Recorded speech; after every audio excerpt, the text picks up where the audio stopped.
নতুন বছরে নতুন ফল কেনার জন্য দোকানে গিয়েছিলাম। সে দোকানদারের কথাবার্তা শুনলে পা রক্ত মনে হয় মাথায় উঠে যায়।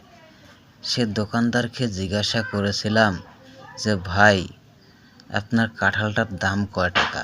সে দোকানদার বলল যে 800 টাকা দাম। তাকে আমি বললাম, চোদে না ঘেনে আসছে অনেক দিনে, 800 টাকাতে তোর কাঁঠাল কিনে খাবে মানুষ না, পোষা জিনিস, নিবি কয় টাকা সেটা সত্য করে ক। সে বলল 800 টাকা। আমি বললাম যে ভাই 200 টাকা দেবো, কাঁঠালটা আমারে দে। সে দোকানদার বলল, গাছে কাঁঠাল মুখে তেল, নিয়ে বইয়া থাক, তোরে কাঁঠাল খাবার লাগবো না 200 টাকা দিয়ে।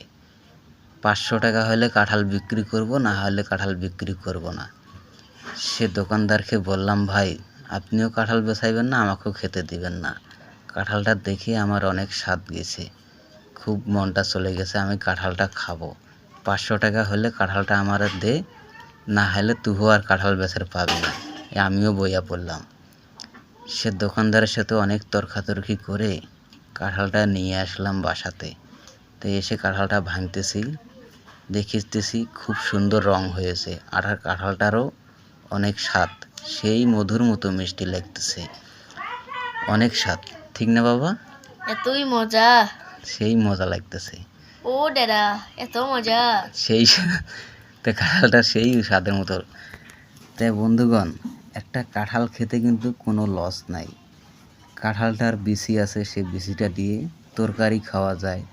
তার যে চাপিটা আছে, সেই চাপিটা গরু খায়। কাঁঠালের মধ্যে কোনো কিছু ফেলানি নেই, আর এটার মধ্যে কোনো ফরমালিং নেই, ফরমালিং ছাড়া কাঁঠাল। আর নতুন ফল দেখে লোভ সামলাতে পারলাম না, মনে হয় মধুর মতো মিষ্টি লাগতেছে। একটা তরমুজ কিনে খাইতে গেলে 500 টাকা লাগে, তা আমি 500 টাকা দিয়ে একটা কাঁঠাল কিনে আসলাম। এটা দিয়ে আমি তরকারিও খাইতেছি, আবার স্বাদও পাইতেছি, সব দিক দিয়ে মজা লাগতেছে, সেই মধুর।